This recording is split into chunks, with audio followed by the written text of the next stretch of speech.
बिस्मिल्लाहिर्रहमानिर्रहीम। प्यारे दोस्तों, आज की इस वीडियो में हम बात करेंगे रमज़ान का महीना और गरीब पड़ोसन की ये कहानी वाजिद और अकील भाई की है। रमज़ान का महीना था। वाजिद ने अपने बीवी से कहा, जल्दी करो, इफ्तारी का वक्त होने वाला है। वाजिद साहब घड़ी देखते हुए बोले, क्या लस्सी और शरबत बना लिया है? तो उनकी बीवी ने जवाब दिया, जी बना लिया। वाजिद ने कहा, हाँ देखो तो सही किस कदर गर्मी है, लस्सी के बगैर तो मज़ा ही नहीं आता। इसके बाद बीवी ने बच्चों के साथ मिलकर एक एक चीज़ दस्तरखान पर सजाना शुरू कर दी। पकोड़े, समोसे, दही वड़े, चाट, लस्सी, रूह अफ़ज़ा, दूध वाला शरबत, सब कुछ दस्तरखान पर सजा दिया। इतने में वाजिद ने कहा, अरे बेगम, खजूरें तो लेकर आओ, खजूर से तो रोज़ा खोलना सुन्नत है। बीवी ने कहा, जी जी लाती हूँ, यह लीजिए। खजूरें भी आ गई। दस्तरखान सजा हुआ था। बड़े छोटे सब बैठकर रोज़ा खोलने का इंतज़ार करने लगे। वाजिद ने कहा, बेगम सालन में क्या बनाया है? नमाज के बाद घर आकर खाऊंगा। तो बीवी कहने लगी, जी सालन भी बना लिया है, आपकी पसंद के कोफ्ते पहले ही बनाकर फ्रिज में रखे हुए थे। तो वाजिद ने कहा, जनाब हमारी बेगम के सलीकामंदी के क्या कहने हैं। फिर सब घर वालों ने दुआ के लिए हाथ उठा लिए। इफ्तारी के वक्त रोज़ेदार की दुआ कबूल होती हैं। आपको बता दे, वाजिद के पड़ोस में ही अकील भाई का घर था। बस एक दीवार का ही फ़र्क था।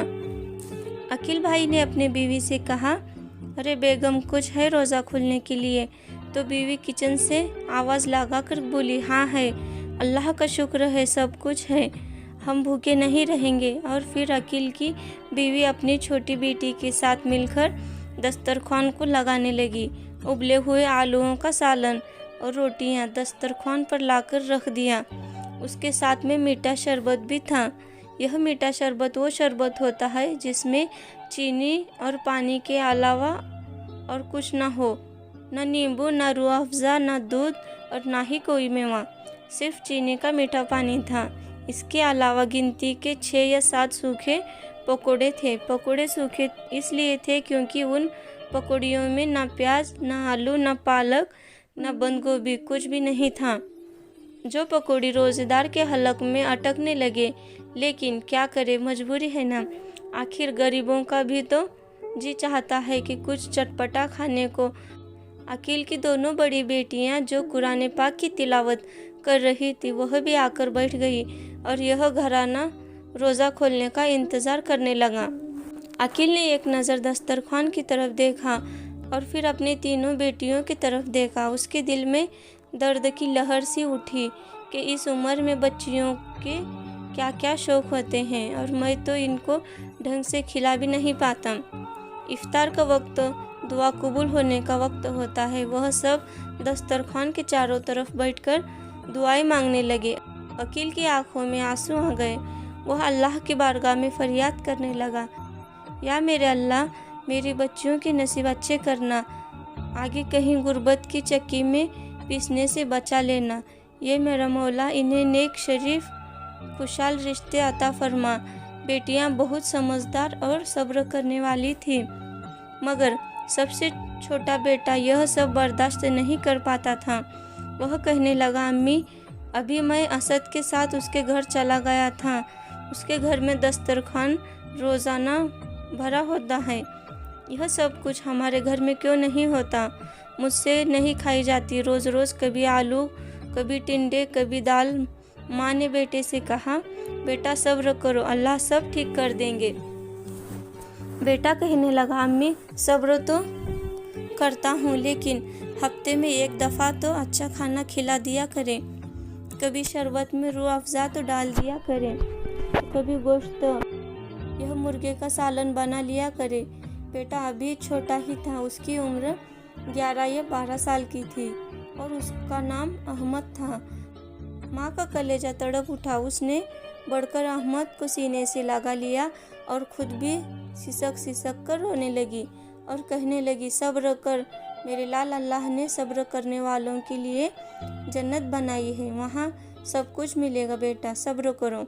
बेटा भी माँ के सीने से लगकर घुट घुट कर हिचकियाँ भरने लगा। उसकी उम्र 11 या 12 साल की ही थी। आज ना जाने वह ऐसा क्यों बिखरा कि संभलना ही मुश्किल हो गया। बच्चियाँ भी अंदर ही अंदर घुट कर रो रही थी, लेकिन हालत को समझती थी, इसलिए कभी कुछ भी नहीं कहती थी कि अम्मी जान, सिर्फ इफ्तार की क्या बात है, सहरी में भी तो सूखी रोटियां नहीं खाई जाती। सहरी में 2 चम्मच दही हमें भी मिल जाया करे तो क्या ही बात हो। पड़ोसन बता रही थी कि सहरी में दही खाने से प्यास नहीं लगती। वह अंदर ही अंदर ना जाने क्या क्या सोच रही थी। छोटी बेटी भी आसमान की तरफ देखने लगी। इस्लाम में तो कहा गया है, अल्लाह की राह में खर्च करो। या अल्लाह, क्या यह लोग कुरान पाक नहीं पढ़ते? क्या कुरान पाक उनकी समझ में नहीं आता? यह लोग क्यों अल्लाह की राह में खर्च नहीं करते? यह लोग क्यों नहीं समझते कि गरीब का भी तो दिल होता है, ख्वाहिशें होती है। कभी कभी तो हमारा भी अच्छा खाने का दिल चाहता है। ऐ मेरे अल्लाह, मैं तुझसे गिला नहीं करती हूँ। तू हमें जिस हाल में भी रखे, हम तुझसे राजी हैं। मैं तो बस अपने दिल की बात तुझसे कर रही हूँ। अम्मी से कहूँगी तो वह दुखी होंगी, इसलिए तुझसे कहती हूँ। या अल्लाह, कुछ अच्छा खाने को बहुत दिल चाह रहा है, बहुत प्यास लगी है। दूध वाला शरबत पीने को बहुत ही जी कर रहा है।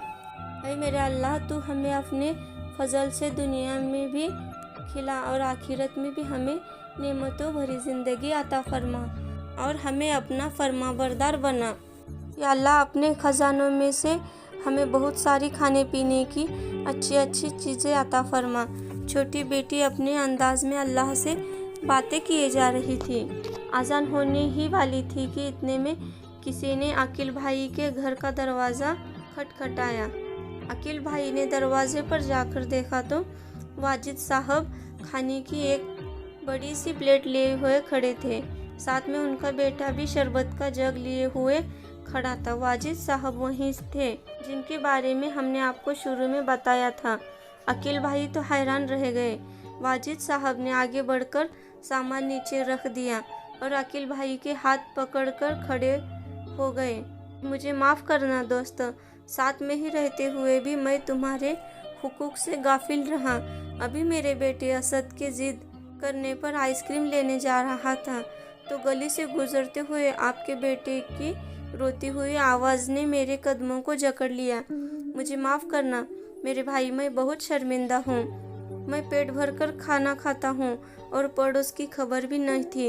अल्लाह मुझे भी माफ़ कर दे, वाजिब ने कहा और लिफाफा भी जेब से निकालकर अकील भाई के जेब में ज़बरदस्ती डाल दिया और कहा, ये मेरी तरफ से तुम्हारे बच्चों के लिए है। अकील भाई, इनकी इफ्तार सहरी की दावत अब बाकी रमज़ान मेरी तरफ से है।